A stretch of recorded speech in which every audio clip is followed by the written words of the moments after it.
Ja, vielen Dank, Frank. Euch natürlich Gratulation. Ich denke, wir haben heute ein sehr intensives Spiel gesehen, auch von beiden Seiten.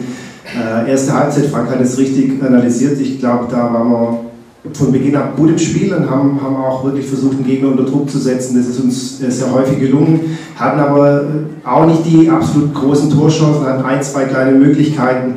Und dann war das eigentlich ein Spiel auf Augenhöhe, wo eigentlich mit 0-0 in die Halbzeit geht und dann passiert uns in der Phase der Fehler zum 1-0 und dann merkt man auch, was eine Spitzenmannschaft auszeichnet. Die brauchen wenig Chancen und sind dann eiskalt. Da muss man wirklich Heidenheim ein Kompliment machen.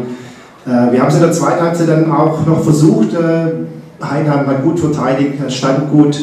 Wir selber konnten den Druck dann auf den 16er nicht so erhöhen, wie wir uns das gewünscht haben.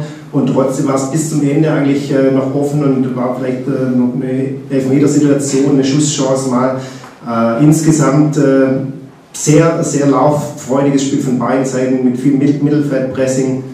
Und ich hätte mir gewünscht, dass wir heute einen Tick mehr Glück haben, dann hätten wir, denke ich mal, einen Punkt verdient gehabt.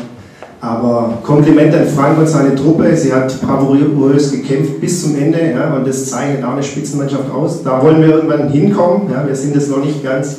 Und Heidenheim hat es diese Saison über eine unheimlich lange Phase jetzt schon bravourös gezeigt. Und da müssen wir uns ein Beispiel nehmen. Kompliment.